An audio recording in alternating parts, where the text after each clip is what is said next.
In this video we're going to take a look at 3 ways to speed up your Angular tests. We're going to take a real-world application and make its tests go from running in about half an hour to about a minute. The application we're using as an example is very large, with components and services of all sizes, different levels of inheritance, varying amounts of dependencies, etc. The tests themselves are written in a variety of ways, some focus exclusively on UI interactions, while others on class properties and methods. In short, this application can be considered average for a large Angular application developed by many developers over the years. For this demo we're using Angular 11, the latest version as of this recording. Hopefully future versions of Angular will render these video obsolete. Another thing to note is that the times presented here don't include building the application, just running the tests. With that out of the way, let's get started. If we run the tests without any kind of major optimization, the test suite takes around 30 minutes.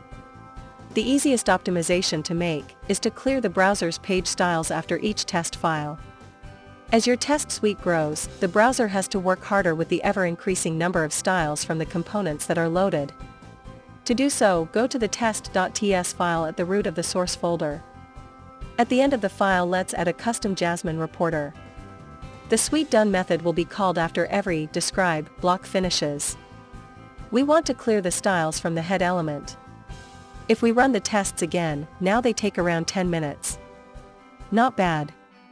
The next optimization is to run the tests in parallel. To do so we're going to install the library Karma Parallel. Next we go to the Karma config file. Under frameworks we want to add an entry for parallel. This is enough to run the tests in parallel, but let's add an option to specify how many processes should run at the same time. For this we create a property called parallel options, with a property called executors. A safe default is half the number of CPUs, but let's pick up the value from an environment variable, and then default to half the number of CPUs if the environment variable isn't set. If we run the tests again, now they take around 7 minutes. Not as impressive but worth implementing nonetheless. The final optimization isn't as easy as the previous two, but it's the one that will drop the running time the most. For this we need the library ng cache testing module. It will force Angular to reuse the testing module in the main describe blocks. To make it work, we need to update the test files so they import the function from the module, and then call cache testing module on the first describe block. This can be done with a script or a find and replace, but the library has a convenient way to update the test files. Here we're using npx to call ng cache testing module. For this repository it tells us there are 709 files which can be updated, and that we have to use the -s option to update the files. Let's update the test files so they cache test module. If we run the tests again they now take around a minute. It's important to note that caching the testing module isn't a turnkey solution. Some of your test files will break, because they'll end up sharing state which they weren't before. For example, this test is providing the stubs via useValue.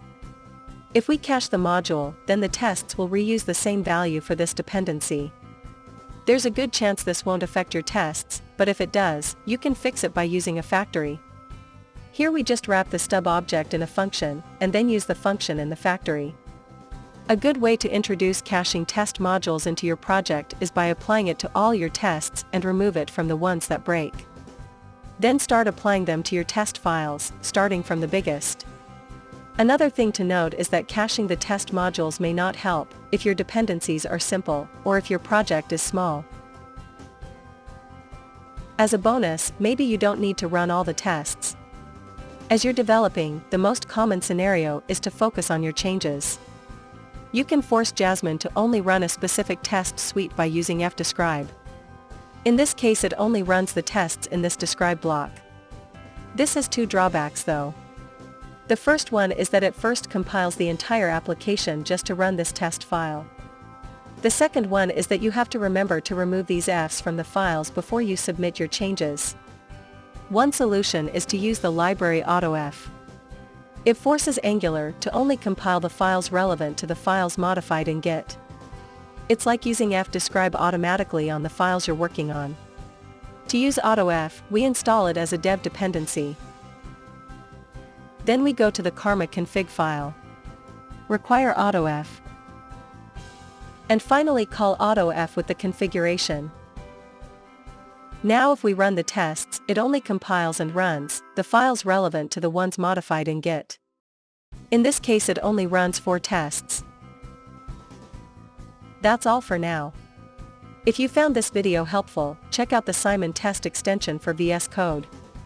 It takes care of the most tedious part of testing components and services, stubbing dependencies. SimonTest analyzes your code and creates the necessary stubs, configures the TestBed, and it even generates basic tests. Search for SimonTest on VS Code extensions. Ask your company about getting a license for you and your team.